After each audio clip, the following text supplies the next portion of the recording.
रास्ते पर आप महिलाओं को लेकर चलना चाह रही हैं, वो रास्ता कांटों पे चलने के बराबर है, मानती हैं? तो ऐसे महिलाओं को आप क्या संदेश देने की कोशिश करेंगे इस मंच के माध्यम से, वो जो कांटे भरे रास्ते हैं उनके लिए आगे चल के फूल भरे रास्ते हो जाए? जी, शुक्रिया है इस मंच का, जो मैं सारे देश के महिलाओं से कहती हूं कि आप किसी से डरने की जरूरत नहीं है, आप अपने आप में सब कुछ हो, आपको कोई भी नहीं डरा सकता। अगर आप स्ट्रांग हो तो 1 लाख मर्दों से भी फाइट कर सकती हो, आपको कोई भी नहीं गिरा सकता। आप एक बेटी नहीं हो, एक देश हो, आप एक महिला नहीं हो, एक देश हो। और मैं यही आपको इस मंच से देना चाहती हूं कि आप महिला हैं, मगर वही दिल, वही आंखें, वही जज्बा, वही खून आपके जिस्म में है जो मर्द कर सकते हैं, उससे बढ़कर काम आप कर सकते हैं। मुझे लोग पहले सताते थे, डराते थे, कहते थे, ट्विटर पे बड़े बड़े एमपीस होने वाले ट्वीट कर देते थे कि रोटी पका लो, नेशनल पार्टी बनाने की क्या जरूरत है।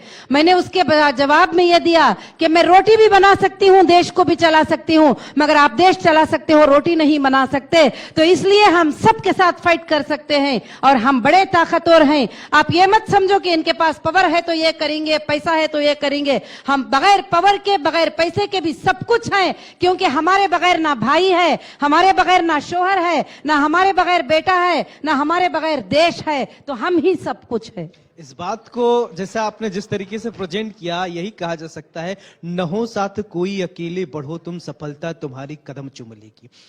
लेकिन एक महिला, और वो भी इस तरीके से आगे बढ़ना, मुस्लिम महिलाओं को और कहां कहां एजुकेशन की जरूरत है, कैसे आप अवेयर करेंगे? क्योंकि छोटा तबका नहीं है, बहुत ज्यादा और बहुत कॉम्प्लिकेटेड मानसिकता के लोगों से लड़ते हुए आपको वहां से निकालना है लोगों को और समाज के मुख्य धारा से जोड़ना है। उसके लिए आप कितना तैयार हैं? जी, मैंने बहुत शिक्षा दी है। अब मैं जो जरूरत करती हूँ, ये एक शिक्षा जो जरूरी महसूस करती हूँ, मैं माफी चाहती हूँ, आपको बताना चाहती हूँ कि पिछले दिनों से मुझे तरह तरह से सताया गया कि मुझको दबा दिया जाए, और ये किसी और तबके ने नहीं किया।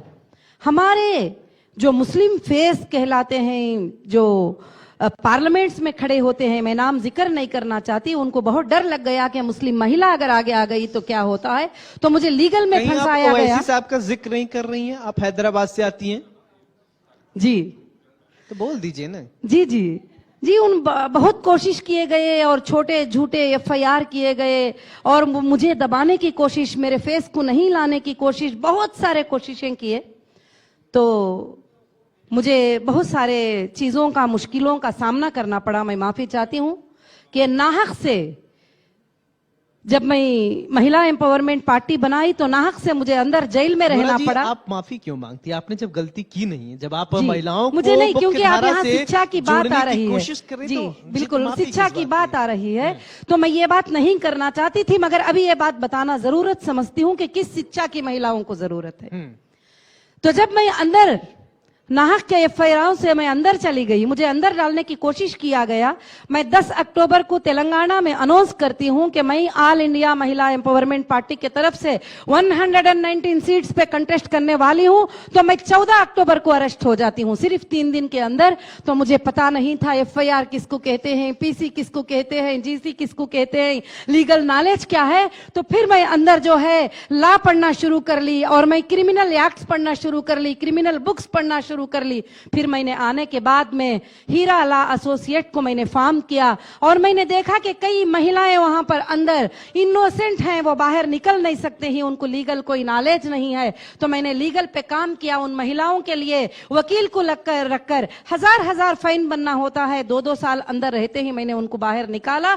तो अब मैं जो शिक्षा की जरूरत महसूस करती हूँ देश के अंदर, जिस शिक्षा की कमी महसूस करती हूँ वो लॉ की कमी महसूस करती हूँ। आज हमारे देश में जजेस की कमी है, इस वजह से करोड़ों के केस पेंडिंग पड़े हुए हैं। आज हमारे देश में लॉयर्स की कमी है, जिसमें हमारे बच्चों को लॉ की नॉलेज नहीं है। आज हमारे देश के हर बच्चे को जो है लॉ की नॉलेज देना जरूरी है, भले वो 1 क्लास क्यों ना हो, 5th क्यों ना हो, 6th क्यों ना हो। मैं चाहती हूँ सारे कॉलेजेस में 5 मिनट लॉ के लिए टाइम दे, उनको बता दे कि देश का लॉ क्या है और वो देश का, हिंदुस्तान का कॉन्स्टिट्यूशन क्या है। मैं इस पर जरूरी समझ गई। अब मैं डिजिटलाइज वाइज हर महिला को यह शिक्षा बिल्कुल देना आप चाहती हूँ। महिलाओं को यही संदेश देना चाहती हैं, वक्त बर्बाद करने वाले को वक्त बर्बाद करके छोड़ेगा, हालातों पे छोड़ने वालों को हालात ही न छोड़ेगा। इसलिए घर से निकलिए, आगे बढ़िए और मजबूती से, दृढ़ इच्छा शक्ति से अगर आप आगे बढ़ेंगे तो आप सफलता जरूर। बिल्कुल, आप सच पर हैं, आप हक पर हैं। आप कभी पीछे मत जाइएगे, इस मर्द ने सता दिया, मैं अब क्या करूंगी। औरत को लोग ये बोलकर सताते हैं, उस पर एक छोटा सा इल्जाम लगा दो गलत का तो फिर वो गिर जाती है, बुखार आ जाती है, ओढ़ के सो जाती है। मैं सारे देश के महिलाओं को इस मंच से ये खबर देना चाहती हूँ कि आप बिल्कुल मत डरिए, मैं आपके साथ हूँ और तमाम देश के महिलाएं आपके साथ हैं। जज्बे के साथ आप आगे बढ़ती रहिए और महिलाओं को आप अवेयर करती रहिए, एजुकेट करती रहिए। बहुत बहुत शुक्रिया आपका देश हमारे में साथ महिलाएं जुड़ने के लिए। तो आपने सुना नूरा जी किस तरीके से महिलाओं के लिए काम कर रही हैं, महिलाओं को एजुकेशन और उनको एजुकेट करने के लिए बहुत फाइट कर रही हैं और करना चाहिए। और इसी के साथ यहाँ रुकेंगे छोटे से ब्रेक के लिए। आप देखते रहिए इंडिया न्यूज उत्तर प्रदेश उत्तराखंड। नमस्कार।